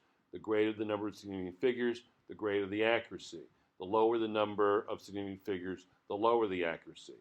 So if you're multiplying a measurement with 3 significant figures times a measurement with 2 significant figures, then your answer must have 2 significant figures because that's the lower accuracy. 2 is lower accuracy than 3. Table 5 summarizes the 2 basic rules for determining significant figures when you are performing calculations. Calculators do not pay attention to significant figures. When you use a calculator to analyze problems or measurements, you may be able to save time because the calculator can compute faster than you can. However, the calculator does not keep track of significant figures. Calculators often exaggerate the precision of your final results by returning answers with as many digits as the display can show. To reinforce the correct approach, the answers to the sample problems in this book will always show only the number of significant figures that the measurements justify. Providing answers with the correct number of significant figures often requires rounding the results of calculations. Language of physics. In mathematics, we use 97.3, 97.30, 97.300, etc. to represent the same number with a single value. Example, if x equals 97.3 and y equals 97.300, then x equals y. When numbers represent the results of measurements, they are not pure mathematical quantities. They contain additional information about precision. Measured values actually stand for a range of possible values. This range is defined by the significant digits. Here, x could be 97.25 centimeters, 97.26 centimeters, or 97.34 centimeters. But y could be 97.295 centimeters, 97.296 centimeters, or 97.304 centimeters. There may be a difference between x and y, although it may not be measurable. The symmetric rounding rules used when the last digit is a 5 may appear odd. Students may not be clear about their reasons. Explain that when the last digit is 5, by convention, we round to the nearest even digit. Ask them to apply this to rounding 12.05, 12.15, 12.25, 12.35, 12.45, and so on until 12.95, that is 12.0, 12.2, 12.2, 12.4, 12.4, etc., students will realize that they alternatively round up and down. Point out that this conversion allows them to reduce the average error because the numbers are sometimes increased and sometimes decreased. All right, Table 6, rules for rounding in calculations. Fairly straightforward. There's one particular rule that's a little weird. If 5 is doing the rounding, it only rounds to an even number. So if it's odd, it rounds up. If it's even, it remains the same. You'll have round down. There'll be 2 rules, and then there'll be 3 rules for round up. That'll be the next. And then here we go. Whenever the digit follows the last significant figure is a 0, 1, 2, 3, or 4, so you have before and after, it's going to round down. If the last significant figure is an even number and the next digit is a 5 with no other zeros, it's with no other non-zero digits. So it remains the same. So 32.65000 rounds to 36. Whenever the digit following the last significant figure is a 6, 7, 8, or 9, obviously you're going to round up. So that 4 will become a 5. And then if you have a digit following the last significant figure is a 5, followed by a non-zero digit, then you're going to round it to an 8. And then if you have the last significant figure is an odd number and the next digit is a 5 with no other non-zero digits, it's going to round it up. And then I think there's one more example. So the 3 will become a 4 there, so it'll become 79.4. The rules listed in Table 6 on the next page or the previous page will be used in this book for rounding, and the results of a calculation will be rounded after each type of mathematical operation. For example, the results of a series of multiplications should be rounded using the multiplication division rule before it is added to another number. Sometimes students are reluctant to round off a product so that it has no decimal digits. They might even think they misapplied a rule. An example may familiarize them with such counterintuitive results. Ask them to multiply 53.5824 seconds by 2.14 meters per second and round off. The result, 114.666336, needs to be reduced to 3 significant figures, 3 significant digits, that is 115 meters. Similarly, the sum of several numbers should be rounded according to the addition-subtraction rule before the sum is multiplied by another number. Multiple roundings can increase the error in a calculation, but with this method, there is no ambiguity about which rule to apply. You should consult your teacher to find out whether to round this way or to delay rounding until the end of all calculations. Section review number 1. Which SI units would you use for the following measurements? A, the length of a swimming pool. B, the mass of the water in the pool. And C, the time it takes a swimmer to swim a lap. A would be meters, and then B would be kilograms, and C would be seconds. Express the following measurements as indicated. 6.20 milligrams in kilograms. We're going to try a shortcut. We're going to go right from milligrams to kilograms. So here are the two conversion factors, but we're going to try a shortcut again. Instead of going from milligrams to grams and then grams to kilograms, we're going to try something a little different. Okay, now, you know that there's 10 to the negative third grams in a milligram, and there's 10 to the third grams in a kilogram. So what if I go right from milligrams to kilograms? So you simply add the exponents. 3 and 3 is 6. Now, is it going to be negative 6 or positive 6? Well, if you're going from small to large, then it will be negative. And you can understand why if you think about it intuitively. You're going from a very small quantity, milligrams, to kilograms.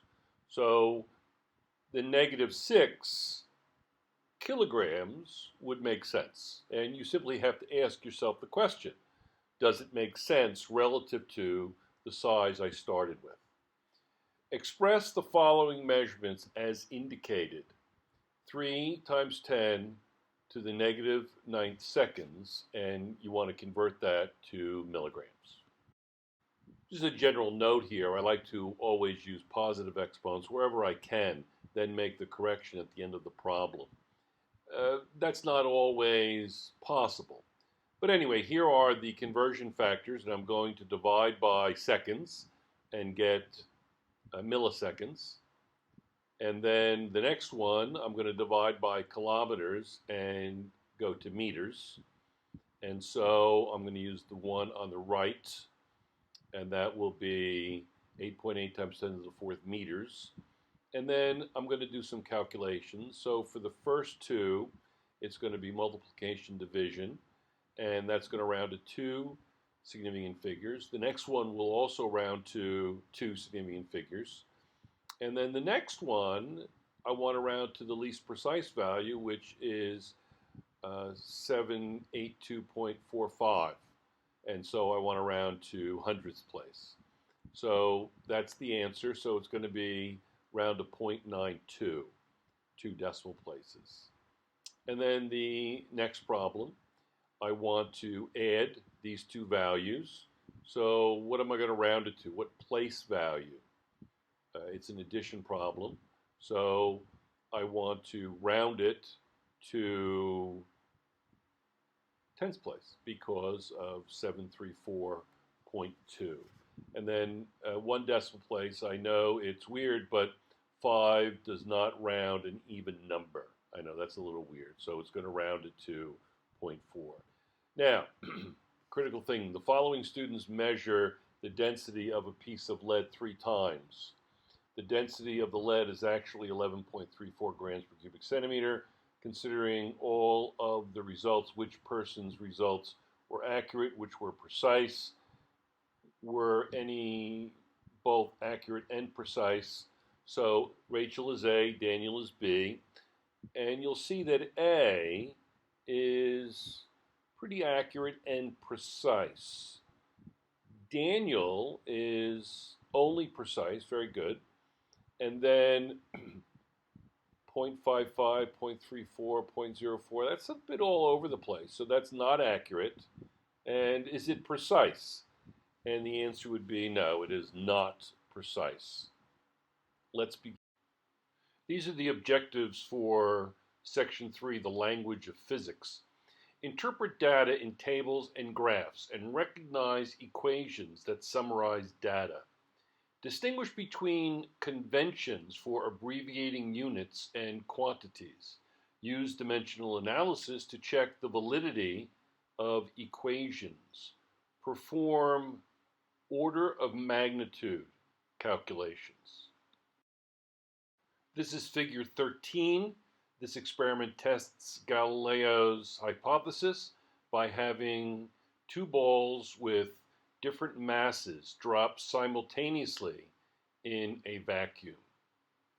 Mathematics and physics. Just as physics create simplified models to better understand the real world, they use the tools of mathematics to analyze and summarize their observations.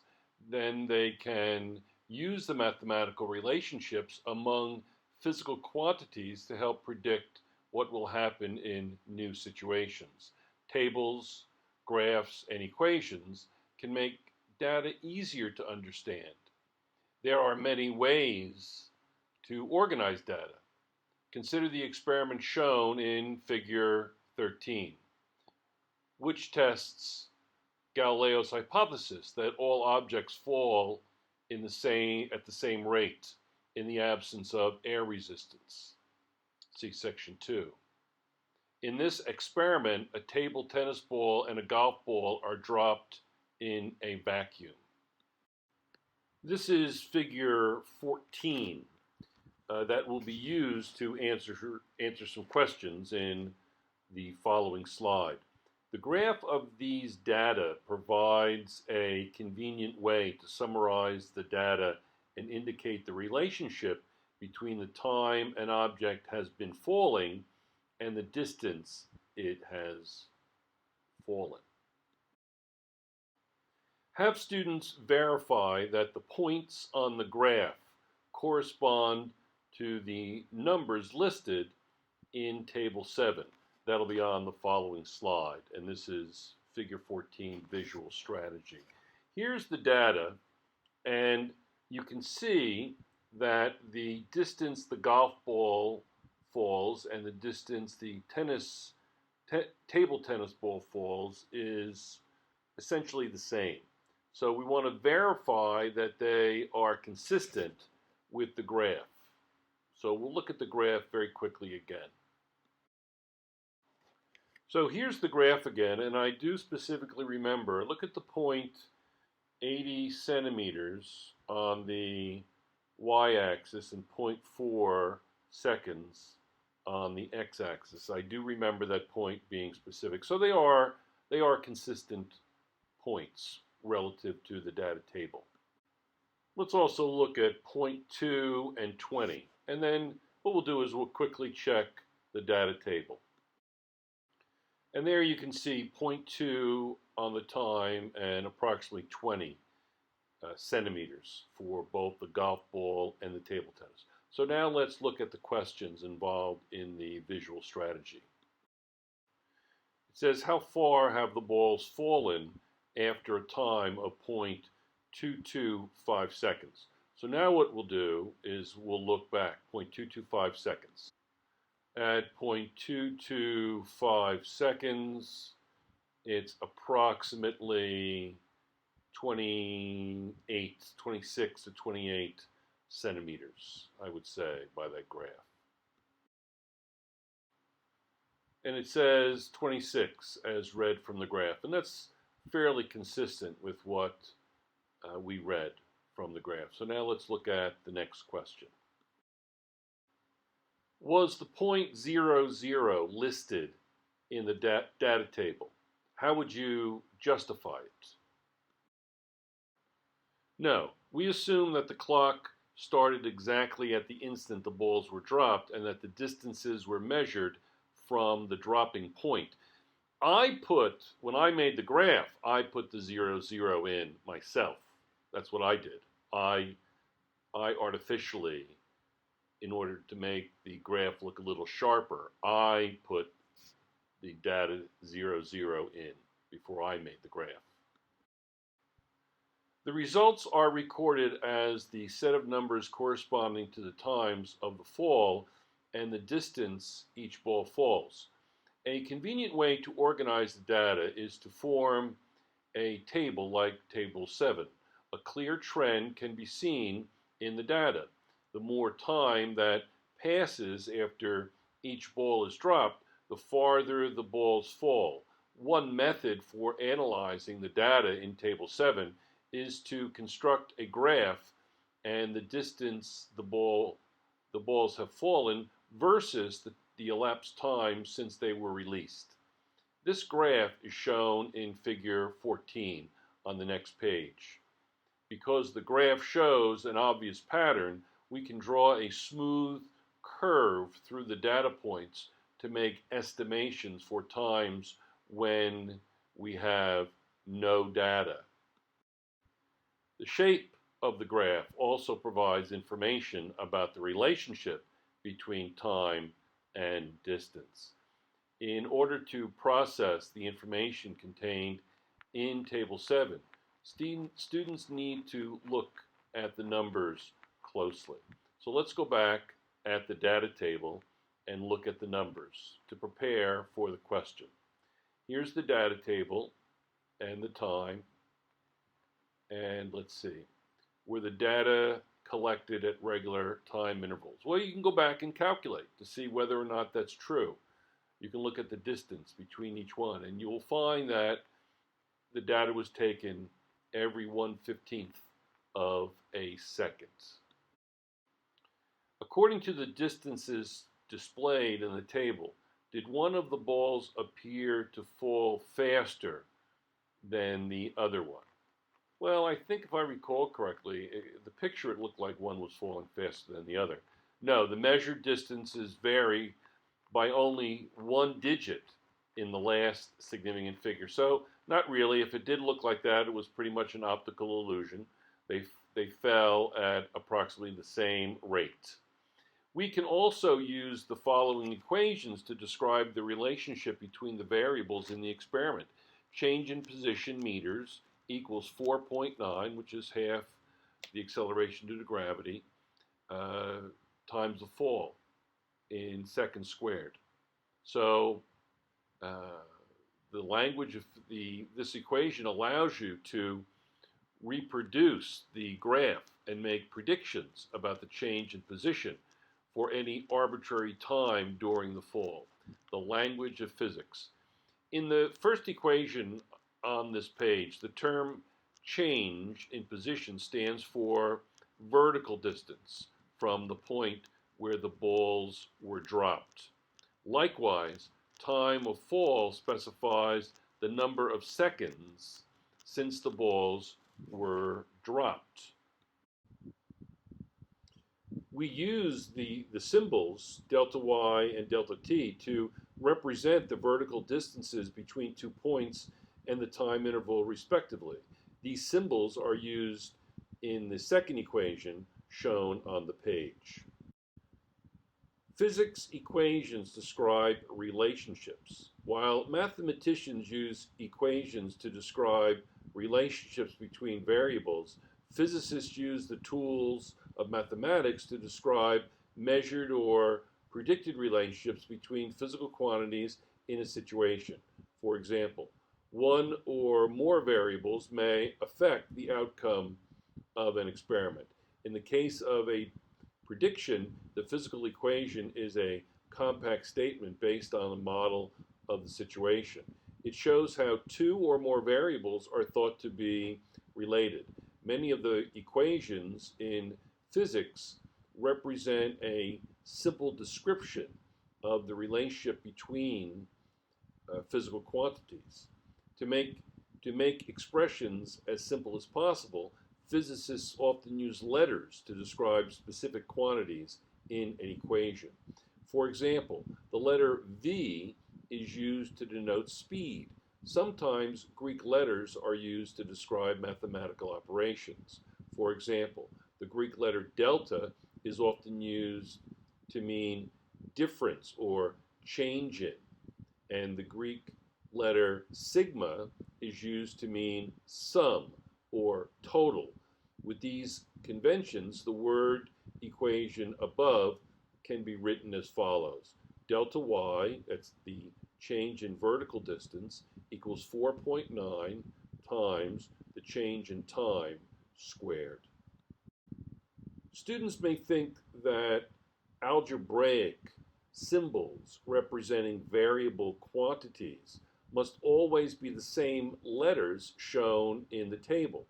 Point out that physicists tend to choose different symbols for different dimensions in different contexts, and that there are few fixed rules. For instance, as shown in Table 8, one symbol for change in position is delta y. Change in position can also be symbolized by delta x, d, s, l, or h. The abbreviation delta y indicates the vertical change in a ball's position from its starting point, and delta t indicates the time lapsed. As you saw in section 2, the units in which these quantities are measured are also often abbreviated with symbols consisting of a letter or two. Here is table 8, abbreviations for variables and units. Here are some common symbols, units, unit abbreviations, etc. Most physics books provide some clues to help you keep track of which letters refer to quantities and variables and which letters are used to indicate units. Typically, variables and other specific quantities are abbreviated with letters that are bold-faced or italicized. You will learn the difference between the two in the chapter Two-Dimensional Motion and Vectors. Units are used with regular letters, sometimes called Roman letters. Some examples of variable symbols and the abbreviations for the units that measure them are shown in Table 8. As you continue to study physics, carefully note the introduction of new variable quantities and recognize which units go with them. The tables provided in appendices C through E can help you keep track of these abbreviations. Dimensional analysis can be a useful check for many types of problems, including those involving how much time it would take for this car to travel 725 kilometers if it moves with a speed of 88 kilometers per hour. I also included an example of a dimensional analysis problem. You're probably familiar with the process. Evaluating physics equations. Like most models physicists build to describe the world around them, physics equations are valid only if they can be used to make correct predictions about situations. Although an experiment is the ultimate way to check the validity of a physics equation, several techniques can be used to evaluate whether an equation or result can possibly be valid. Dimensional analysis can weed out invalid equations. Suppose a car, such as the one shown in figure 15, is moving at a speed of 88 kilometers per hour, and you want to know how much time it will take it to travel 725 kilometers. How can you decide a good way to solve the problem?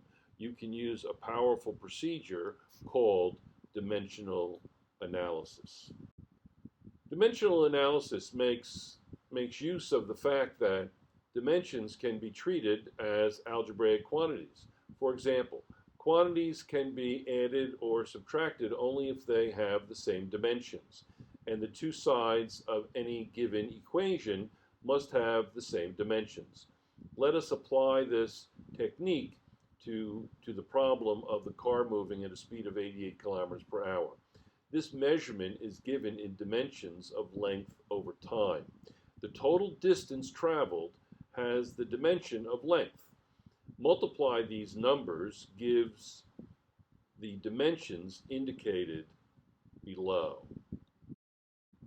Clearly, the result of this calculation does not have the dimensions of time, which is what you are trying to calculate. That is, length over time times length equals length squared over time. So it would be 88 kilometers per hour times 725 kilometers equals 6.4 times 10 to the fourth kilometers squared over hours. To calculate an answer that will have the dimensions of time, you should take the distance and divide it by the speed of the car as follows. So you have length divided by length over time. And here is the correct procedure. You'll know that length over time equals length over time equals length divided by length over time, and then you take the reciprocal of the denominator. Thereby, clearly, the kilometers cancel and you're left with 8.2 hours. In a simple example like this one, you might be able to identify the invalid equation without dimensional analysis. But with more complicated problems, it is a good idea to check your final equation with dimensional analysis. This step will prevent you from wasting time computing an invalid equation. You can always check your dimensions and make sure everything is the way it should be. If you're calculating hours, everything has to calculate and cancel, and then you'll be left with hours. And if it doesn't do that, then you have to discard the equation. Order of magnitude estimations check answers. Because the scope of physics is so wide and the numbers may be astronomically large or subatomically small, it is often useful to estimate an answer to a problem before trying to solve the problem exactly. This kind of estimate is called order of magnitude calculation, which means determining the power of 10 that is closest to the actual numerical value of the quantity. Once you have done this, you will be in a position to judge whether the answer you get from the more exacting procedure is correct. Estimation is a skill that has to be practiced all the time. That's just the way it is. So estimating an answer often makes things go a lot more smoothly and accurately. Evaluating physics equations. For example, consider the car trip described in the discussion of dimensional analysis. We must divide the distance by the speed to find the time. The distance, 725 kilometers, is closer to 10 to the third kilometers than to 10 squared kilometers. So we use 10 cubed kilometers. The speed, 88 kilometers per hour, is about 10 squared. So you're getting about 10 hours. This estimate indicates that the answer should be closer to 10, closer than to 1, or to 100. The correct answer, 8.2 hours, certainly fits this range. So this is a good example, but for instance, let's say on your calculator you got something of 1 million. You would know that it's definitely wrong. Order of magnitude estimates can also be used to estimate numbers in situations in which little information is given. For example, how could you estimate how many gallons of gasoline are used annually by all the cars in the United States? For those of you who are studying not in the United States, a gallon is about 4 liters. It's not quite, it's under 4 liters, but it's approximately 4 liters. The physicist Enrico Fermi made the first nuclear reactor at the University of Chicago in 1942. Fermi was also well known for his ability to make quick order of magnitude calculations, such as estimating the number of piano tuners in New York City. First, consider that the United States has almost 300 million people. Assuming that each family of about 5 people has 2 cars, an estimate of the number of cars in the country is 120 million. Next, decide the order of magnitude of the average distance each car travels every year. Some cars travel as few as 1,000 miles per year, while others travel more than 100,000 miles per year. The approximate order of magnitude to include in the estimate is 10,000 miles, or 10 to the 4th miles per year. If we assume that cars average about 20 miles for every gallon of gas, each car needs about 500 gallons per year. So 10,000 miles per year times 1 gallon per 20 miles is 500 gallons per year for each year. And you can multiply that by 4 and then add a little bit. You can convert this whole thing to liters right away. There is a conversion factor for that, by the way. Multiply this by the estimate of the total number of cars in the United States, gives an annual consumption of 6 times 10 to the 10th gallons. Wow. Note that this estimate depends on the assumptions made about the average household size, the number of cars per household, the distance traveled, and the average gas mileage. It says, section review, number 1, indicate which of the following physics symbols denote units and which denote variables or quantities. So we have problems A through F, and then we have the abbreviations. Some are italicized. You can see italicized. I put that in the notes, which are units, which are variable quantities. And I'll put a check where it applies, and then a meaning if I can. So that's units, that's coulomb, and then that's going to be variable, specific heat quantity. That's going to be variable quantity, capacitance. That's going to be time, and then that's going to be units, magnetic field, and then that's going to be temperature. Determine the units of the quantity described by each of the following combinations of units. This is some dimensional analysis. So the first one will be kilograms times meters over seconds times 1 over second. Very simple. And the first one is going to be kilogram meters per second squared. The next one should be kilogram meters per second cubed. And then on the next page, we have, it's continued. And then we would have, let's see if we can do it.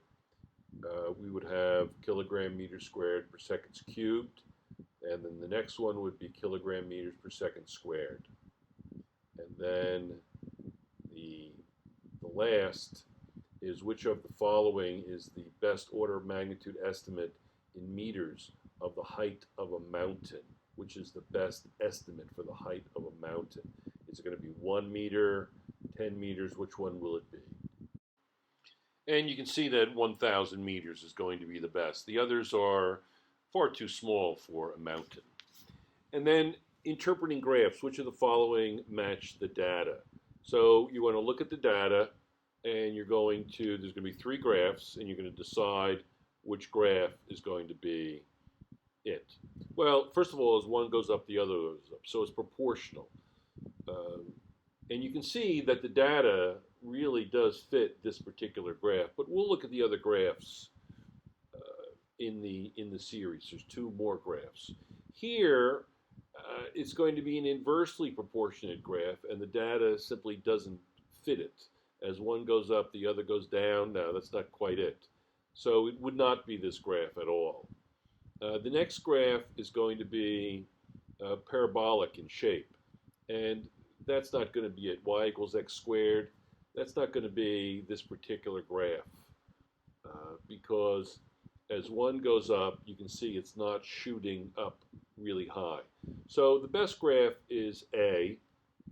It's linear, and it's the only graph with the endpoint consistent with the data, 5.5 and then 7.096.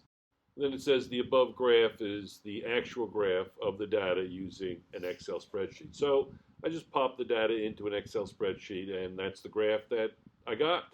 And that's the same one in the book, etc. So it's the same.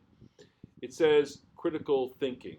Which of the following equations best matches the data from item 4? So it's going to be, here's A through D, and then you have graph A through C, and then there's the equation, and you want to find out, which of the following equations best matches the data from item 4. And you can see that it's letter C and graph A. And what I did was, you could see from the graphs when we first looked at them, I did an analysis where I came up with the slope and the intercept for each graph, and that's the one that meets the criteria. Key ideas, section 1, what is physics? Physics is the study of the physical world from motion and energy to light and electricity. Physics uses the scientific method to discover general laws that can be made to make predictions about a variety of situations. A common technique in physics for analyzing a complex situation is to disregard irrelevant factors and create a model that describes the essence of a system or situation. Section 2, measurements in experiments. Physics measurements are typically made and expressed in SI. A system that uses a set of base units and prefixes to describe measurements of physical quantities. Accuracy describes how close a measurement is to reality. Precision results from the limitations of the measuring device used. The significant figures of a measurement include all of the digits that are typically measured plus one estimated digit. Significant figure rules provide a means to ensure that calculations do not report results that are more precise than the data used to make them. Language of Physics, Section 3. Physicists make their work easier by summarizing data in tables and graphs and by abbreviating quantities in equations. Dimensional analysis can help identify whether a physics equation is invalid. Order of magnitude calculations provide a quick way to evaluate the appropriateness of an answer.